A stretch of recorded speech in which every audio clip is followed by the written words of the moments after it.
Excuse me. Just ate. Anyway, I want to make this quick video, and I am going to try to make this quick.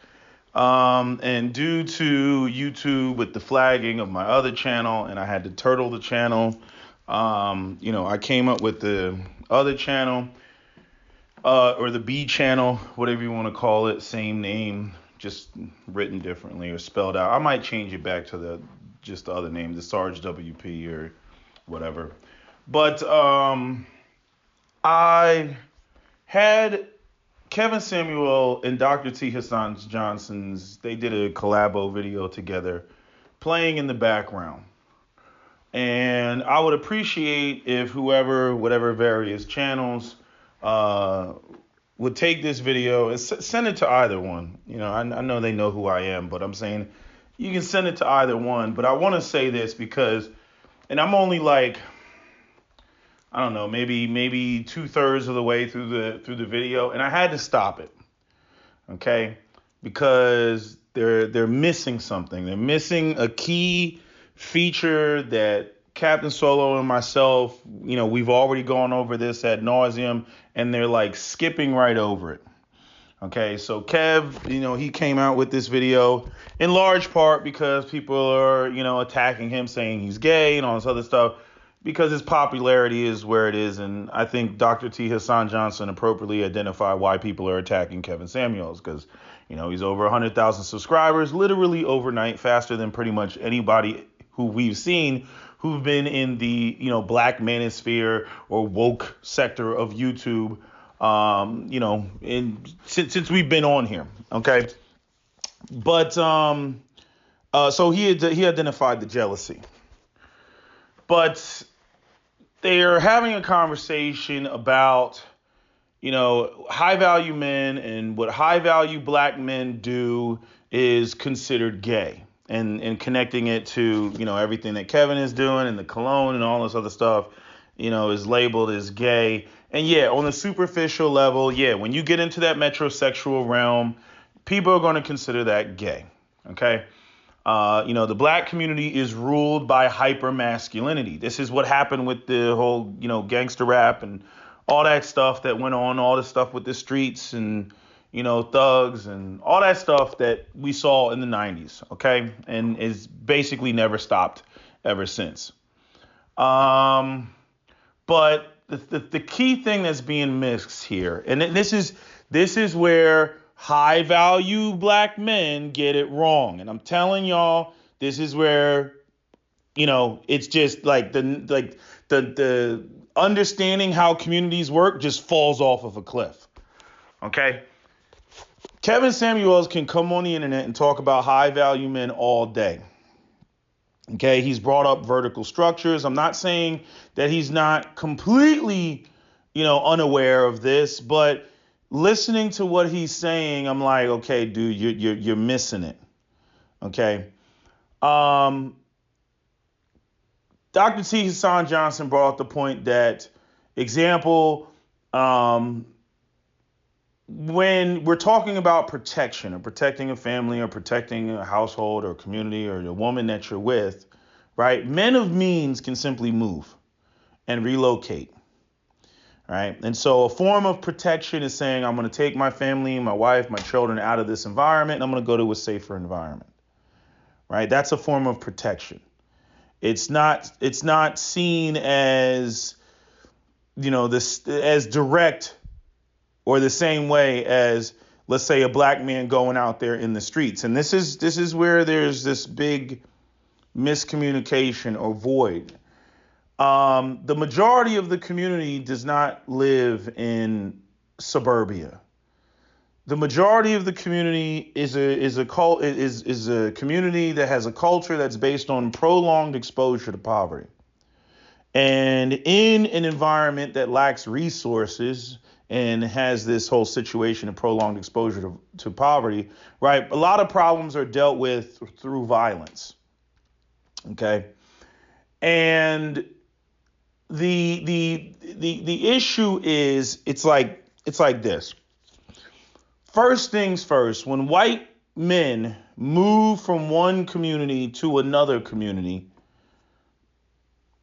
10 times out of 10, they're moving to a white community, a predominantly white community.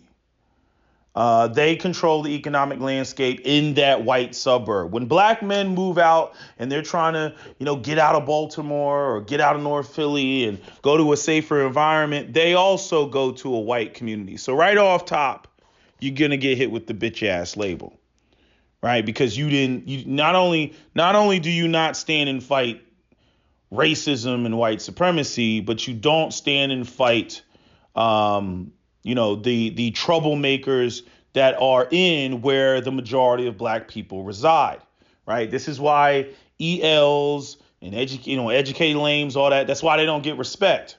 They don't control the economic landscape. When they see problems or trouble in the predominantly black community, they leave. And they don't organize to empower themselves, not just for their individual success, but for the betterment of the community. They're not putting anybody on. And I'd say most importantly, they don't control any muscle. As we all know, law enforcement, you could look at the white people in Manhattan or the Jewish people in Manhattan, right? Law enforcement arguably are their personal bodyguards, right? Because they control the wealth and the resources of Manhattan. People have argued that the NYPD is the most corrupt police department next to the LAPD, in America. And, they only care about Manhattanites and what's going on with Manhattanites. So in other words, what am I saying? What I'm saying is that the high value men of other communities pay half the poor to kill the other half. Translation, the high value men of other communities always have hired guns and hired muscle. Now, I know probably Kevin Samuels is going to jump up. Oh, what are you talking about? We in the streets. Oh, I know some goons and this, that, and the third. No, nigga, no. Okay? This is not known information. People cannot point to it and identify it. Nobody got caught slipping and went to jail who was on some clean cut, shit. And then you discover because they got, investigated by the feds that they, were out here and they're connected to some murder or some homicide or something like that. You don't hear stuff like that. But you can hear stuff like that, in the white community. Where again, even with the, the members of the Italian mob, they imitated legitimate businessmen, and kept low key unless they had, personal beef. But, at the end of the day, whether they were legitimate, high value, whatever you want to call it, you know what I mean? You could get your ass fucked up. But in the black community, nobody sees ELs, high value men, which is, obviously you get, you have guys that are ELs and don't have any money. And then you have the high value men who are, descendant of ELs, I guess, or of the EL group, but they're just the ones that are actually monetarily successful. Because you got guys out here that go, oh, I got degrees, I'm educated and everything, ain't got no money. But even in discussing just the best of black men, ain't got no muscle. Again, it's one thing to say, okay, we're not going to get our hands dirty. But it's another thing to say we're not going to get our hands dirty and we're not going to hire people to get their hands dirty for us to handle some of the problems that we do recognize in the community. This is why high value black men get slapped with the gay label, in my opinion, and part of it. And why they don't get the respect. Thugtician said it over a decade ago when he originally came online. He said that the part of the problem is that the most identifiable group of men in the community that are associated with a black male power structure are the street thugs. That cannot be overlooked. High value men in the black community are not associated with, in a visible manner, a black male power structure or hierarchy.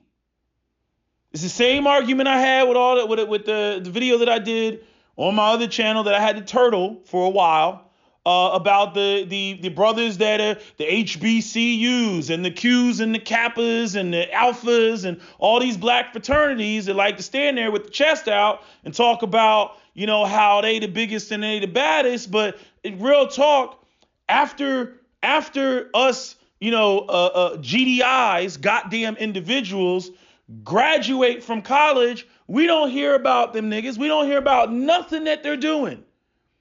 Nothing that they're doing. Once you graduate college, you don't see no candy canes. You don't see no orange and gold.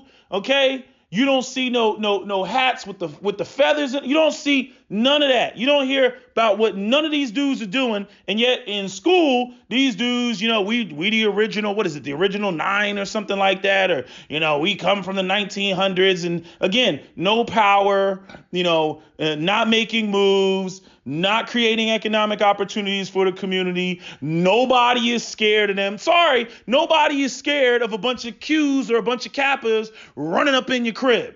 Nobody's scared of that. They'll be scared of some Bloods, some Crips, some what do you call them? The Vice Lords and stuff like that. All these other type of black gangs. Okay, people scared of them. Okay, people see and they hear about the Ray Rays and the Pookies and the drug dealers and the gangbangers and the criminals and the gang affiliated and the sets shooting each other up in the street. Okay, nowhere are high value men getting down like that. It's sooner or later. It's just like what I said about the brother down there in the what was it? I want to say it was the Seaside Lounge down there in Houston. Where the brother went up and he was an engineer and he went to defend a black woman that he was with. And there was like 7 street dudes that were sitting at the table. Okay. And the brother went up and, was like, "Are you okay?" Well, the street dudes took offense to that. And then there was a fight, hit him with the bottle. You know how the bouncers do. They go, they split everybody up, all that stuff. Everybody goes outside, all that stuff. Well, they pulled up alongside of his car and got the dumping and murdered the brother. Okay, no response. I haven't heard anything about the case. I haven't heard about any arrest. I haven't heard about any high value men in the community making a couple of phone calls and making sure that gets it. Because I'm saying, whether you want to say the brother was high value or whether you want to say the brother is, not street or whatever, I'm saying, when it comes to high value men who talk about, well, we don't operate in violence and shit, I'm saying he's in your category. Him getting killed is a stain on all EL's names. And I know black men, black educated professional men that want to claim that they're high value and all that other stuff. And how that stretches all the way up into the stratosphere of well beyond 6 figures and whatnot. I'm saying, unfortunately, that's our reputation. Okay. Nobody is worried about if they walk up on Kevin Samuels, that Kevin Samuels is going to pull out, his, XDM 3.8 Elite. Okay. Nobody's thinking to themselves, Kevin, don't fuck with Kevin because he's going to pull out. Now, the only reason people even think that about me is because I talk about guns all the time. I'm very adamant about the Second Amendment. Okay. And, I do have, anger issues, when it comes to that, type of shit of, educated, professional, well-to-do black men having the reputation of being complete bitch asses. Okay. And I got to check myself on that. But, when these, I'm saying this, so that people understand, so that y'all don't continue to have this sort of clueless conversation and, we don't know why, why are we considered gay? And because at the end of the day, people know that you ain't putting in that type of work, period.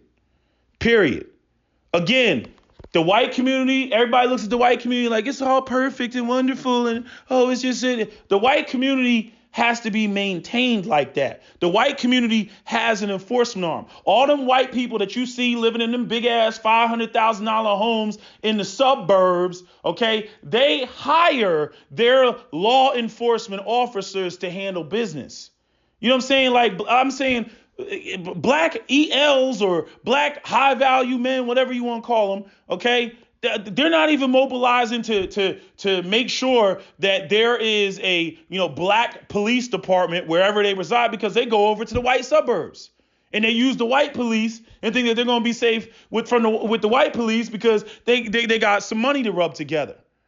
They don't establish a black police department that biasly caters to the needs of the black elites. Maybe you'll find that in Atlanta. I'm not from Atlanta. I'm sure some people can say, hey, that's how shit goes down in Atlanta. But in the rest of the country, in the rest of the United States, okay, high value black men at the collective level don't have that type of clout. They don't have that type of reputation.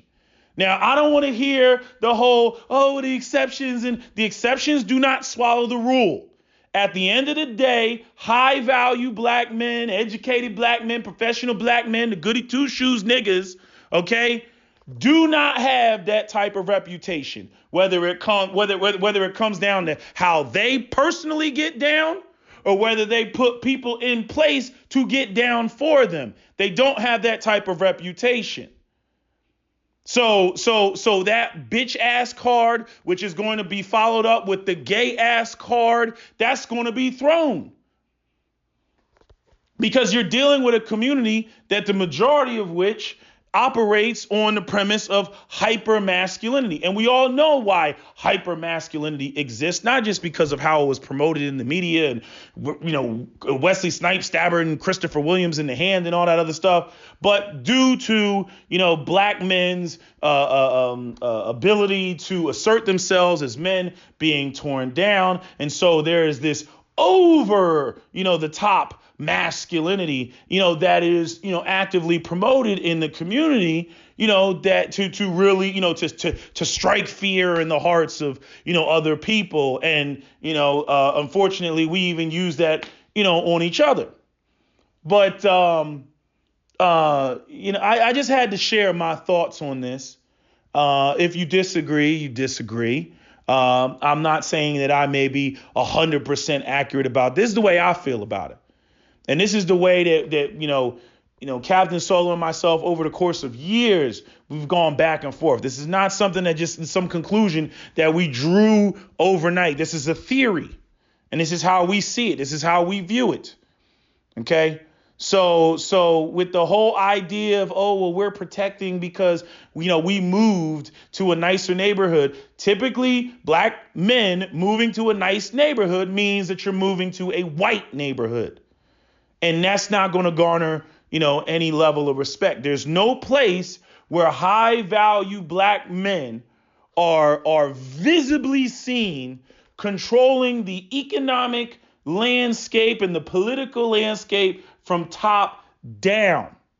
And then if, Pookie comes through and does some stupid shit, thinking with his hypermasculinity, he quickly gets handled by the, black police officers or whatever enforcement arm that you want to use, that you and the cohort of high value men have put in place to ensure not only their safety, but also the safety of their wives and their girlfriends and their children, or just to secure the peace of the environment that they have created. So, with that lack of response being contrasted to the way that, whether right or wrong, Ray Ray and Pookie, when they identify or see a problem, it is handled right here and right now. And that whole attitude of motherfucker, I'll blow your head off. Like, you're going to look like a bitch. Straight up, you're going to look like a bitch. It would be one thing if the high value men control the economic landscape so much, that high value men will be able to handle problems in the black community the same way that the white community does, like what you saw with George Zimmerman and Trayvon Martin. Oh, well, nothing to see here. I mean, well, the nigger attacked him. I mean, look at the bruises on the back of his head. I mean, he attacked him, right? Nothing to see here, right? See, that's what makes white men look alpha, okay? They commit murder and get away with it. Okay. Where ELs, again, you got the nice suit on, you got the cologne on, oh, I drive a German car that Africans don't manufacture. I'm living in a predominantly white suburb. But at the end of the day, that's not an environment that you control. So you can look the part, but people recognize that you don't have any power. And you can talk about the fact that, oh, we got all the money in the world and we got resources and we got tons of money and everything else like that. But nobody sees you throwing your money around in order to, actuate or facilitate your power and your influence. And so because of that, that's why, all these niggas is gay, or all these niggas is weak, or all these niggas is, powerless, or, there's no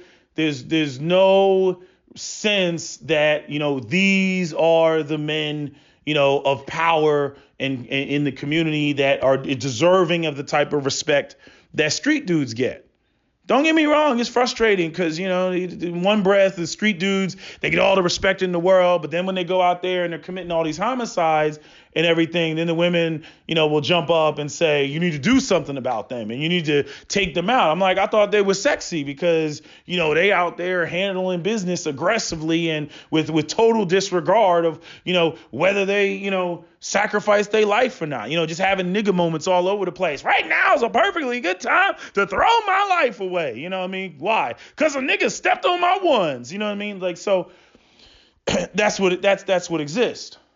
But, this has always been the problem. I talked about this even when I talk about, just this whole, when people recognize, when you start bragging about how you got that good job and it was so hard for you to get and so, you're literally walking on eggshells with your career that you get from white folks in the white infrastructure and power structure that you don't control. It's just like, you see all these black celebrities, they tap dancing and cooning on television, throwing black people underneath the bus. Yeah, because they get their bread buttered, somewhere else.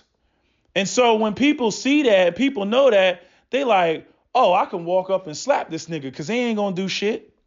He ain't going to do shit. Not even to mention, even if he was standing there with 5 other high value black men, none of them niggas would do shit either. Versus what happened at the Seaside Lounge down there in Houston, where the brother tried to confront the Ray Rays and Pookies, and all of them, contributed to that brother's death. They don't give a fuck. And that's a hard situation to be in, when I got a good job and a nice suit and, I don't want to soil my suit. And I'm like, man, you ain't going to be able to assert yourself without getting your hands dirty. Plain and simple. If you want to get your hands dirty as least as possible, then you need to control the environment and the landscape from top to bottom. And that's what so-called high value black men don't do. And that's why we don't get that type of respect and why we get hit with all this other, type of labels and shit like that, because we don't. It's a little different when the judge is on your side, the police commissioner's on your side, the law enforcement officers are on you. See, this is what happens when you have a community. When you have a community and people recognize you like you're Sonny in a Bronx Tale and shit. And then you go and you do some shit like now you can't sleep and you lock the door, you know what I'm saying? And you beat up the bikers and you drag them out. I love that scene. He's like, drag them the fuck outside. Drag them the fuck out. I love that scene. You know what I mean? And he's like, look at me. I did this to you. I did this to you. And see, again, Italian neighborhood, you know, the bikers came in there, not of the community, or you could say the white bad boys. They came in there trying to rough some stuff up. And I'm saying it, the Italian guys, you know, whether you want to talk about them doing illegal activity or whatever, I'm saying they still were carrying themselves as upstanding members of the community to the point that they had the community on their side. Now, it might have been somewhat out of fear, but it also might have been somewhat out of, a general, respect. Because the bikers, I mean, they were riding through the neighborhood all loud and everything, disrupting the neighborhood. The other Italian non-mafia members in that neighborhood, they didn't like that shit. But see, Sonny from A Bronx Tale and his gang of people, they handled that situation. Nowhere, name a spot, name something, give me anything where high value black men are handling some shit in that's affecting the black community or black people as a whole. That's visible. If you're saying it's not visible, well, again, whose job is it to make it visible? We're going to say that, well, it's because white media doesn't cover it. Well, why don't you have your own media to promote yourself and cover yourself? You know? So again, I'm just telling you where the deficits lie. So I'm trying to think if there's anything else I want to say, but that's pretty much it. So with that said, I will end this video off with A Bronx Tale and, to visibly demonstrate, to be an illustration of essentially what high value black men don't do on, any level. I mean, again, it doesn't even have to be exactly this, but you got to recognize the symbolism of what this scene is actually saying.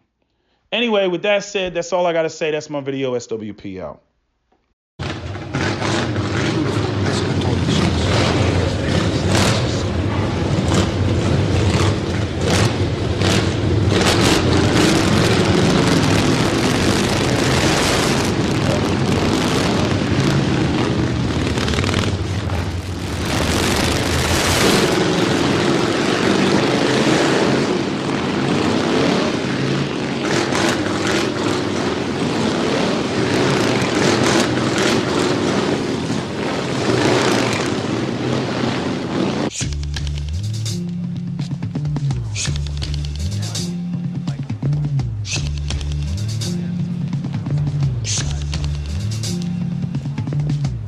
Fellas, you're not dressed properly. He's gonna have to leave. Properly? Jimmy. What's wrong with the way we're dressed? What's up? This gentleman ain't dressed right. I asked him to leave. Is there a problem then?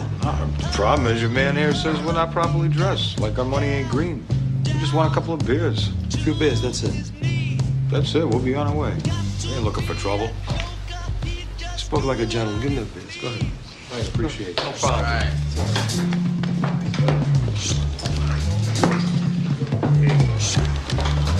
Got some brews down here, nice cold ones. Get us some nice cold brews. Come on. Two over here, huh?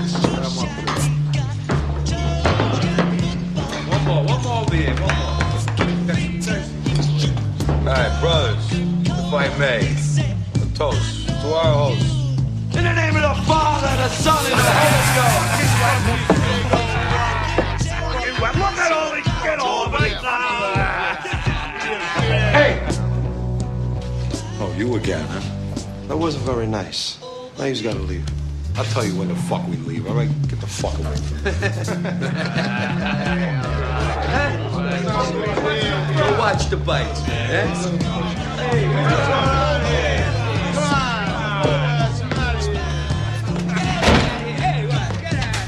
This is still half empty. This shit.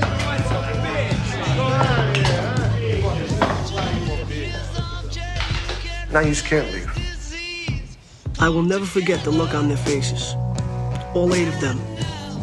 Their faces dropped. All their courage and strength was drained right from their bodies. They had a reputation for breaking up bars, but they knew that instant they made a fatal mistake. This time they walked into the wrong bar. Come on, motherfucker! Come on, you scrappy motherfucker!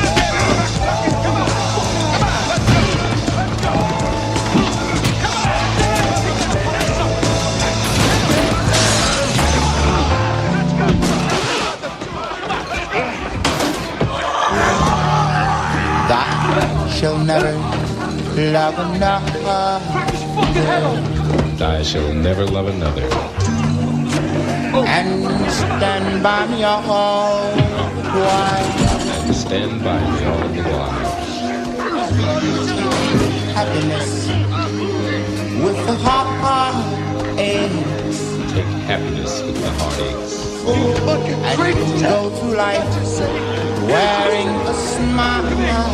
Go through life wearing a smile. Oh, how happy we will be if we keep the 10 commandments of love. Step on his fucking head. Come on, get him out of here. Drag him the fuck out. Come on, move.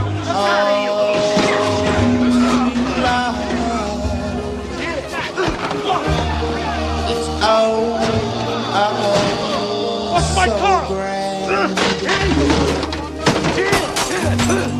You define since the beginning of time.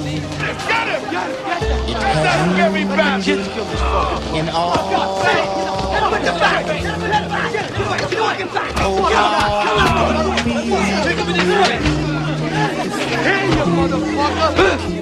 Look at me. I'm the one who did this to you. Remember me. Come on, Sonny. Come on, let's go. You just got to get the That ruined my whole fucking life. Sonny, come on. Let's get the fuck out. Sonny, get out of here. Don't get pinned. Come on. Leave them there like the bugs that they are. Easy to be shit down here. No, you don't. Well, this is... That ruined my whole fucking life. Come on, get out of here.